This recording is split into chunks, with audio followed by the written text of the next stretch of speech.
Saudara, meski pada judulnya tertera ini bukan Daily Wisdom, tentu saudara tahu ini adalah Daily Wisdom GKI Peterongan, bukan?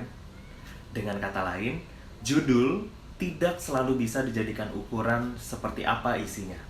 Seperti nama atau label yang tidak selalu sesuai dengan isi produknya.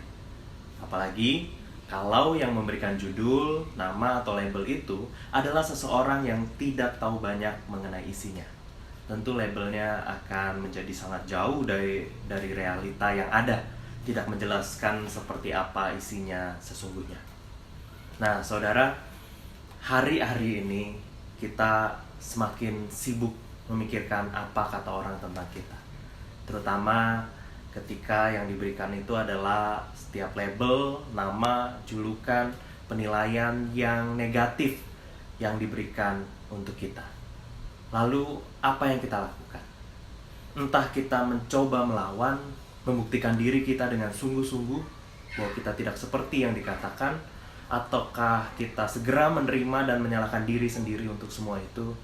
Pada akhirnya kita membiarkan semua label negatif itu yang menentukan siapa diri kita, bagaimana hidup kita ke depannya, daripada kita berusaha mencari tahu siapa sesungguhnya diri kita, apa tujuan kita diciptakan di dunia ini, dan apa yang menjadi panggilan hidup kita.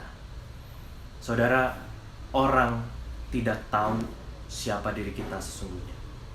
Banyak yang mengenali kita sejauh apa yang ia lihat, apa yang ia dengar, apa yang ia temukan dari diri kita. Orang juga tidak tahu apa yang sedang kita lakukan saat ini, apa yang sebenarnya sedang kita perjuangkan. Penilaian orang seringkali cenderung bersifat menetap, bahwa dari dulu, sekarang, dan seterusnya kita dinilai sebagai pribadi yang sama, yang tidak ada perubahan apapun, karena jarang ada yang memperhatikan perubahan yang terjadi dalam diri kita. Karena itu hari ini kita mau diingatkan kembali siapa diri kita sesungguhnya. Alkitab mengatakan di dalam 1 Yohanes pasalnya yang ketiga, ayatnya yang pertama, kita baca kalimat awalnya saja. 1 Yohanes 3 ayat 1a. Di sana tertulis demikian. Lihatlah betapa besarnya kasih yang dikaruniakan Bapa kepada kita, sehingga kita disebut anak-anak Allah. Dan memang kita adalah anak-anak Allah.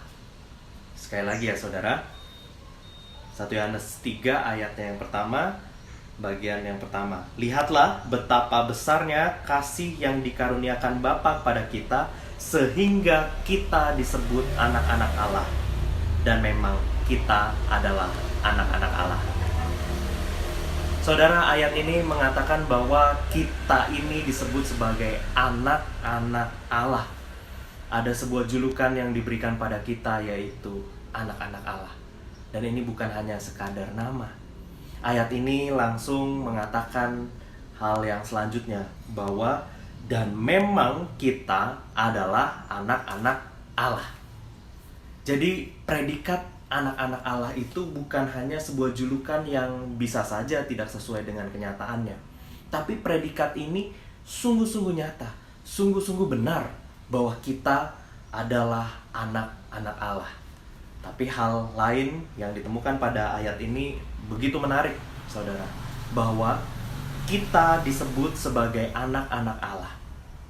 Itu ternyata bukan karena apa yang telah kita kerjakan selama ini. Seperti apa hidup kita, seperti apa keseharian kita, apa yang telah kita katakan dan lakukan. Tidak. Tetapi sebaliknya, semua ini karena betapa besarnya kasih yang dikaruniakan Bapa kepada kita, sehingga kita kemudian disebut sebagai anak-anak Allah. Jadi saudara, kita menemukan bahwa justru karena Allah telah sangat mengasihi kita, seperti Bapa mengasihi anak-anaknya, maka kita dikenal, kita disebut sebagai anak-anak Allah. Jauh sebelum kita dituntut untuk dapat meresponi julukan itu melalui sikap hidup kita, apakah kita mampu hidup selayaknya anak-anak Allah atau tidak, kita pertama-tama telah dibebaskan dari segala macam tuntutan. Sebaliknya kita melihat bagaimana Bapa menuntut dirinya sendiri untuk meyakinkan setiap kita, membuat kita percaya bahwa kita ini adalah anak-anaknya, dengan melakukan segala perbuatan kasih yang dapat kita langsung rasakan, yang dapat kita terima sejak kita masih dalam kandungan ibu sampai saat ini. Mungkin di antara kita ada banyak yang menerima hal-hal yang tidak menyenangkan selama hidup. Tapi beranikah saudara dan saya, kita menghitung bersama-sama berapa banyak kebaikan Tuhan yang telah kita dapatkan, bahkan sebelum kita dapat sungguh-sungguh percaya padanya dan mampu untuk mengasihinya balik.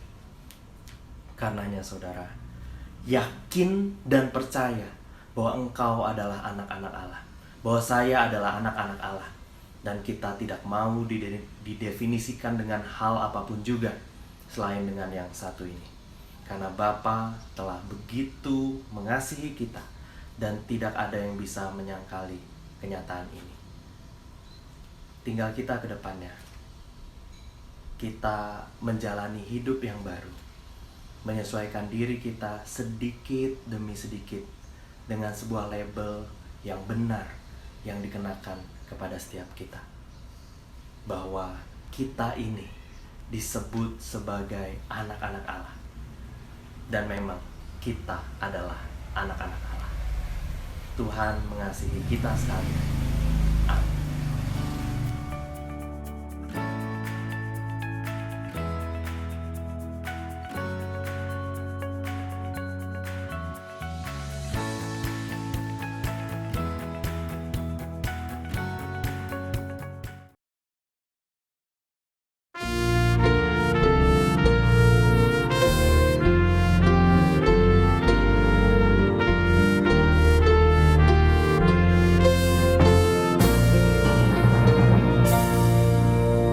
Yesus kau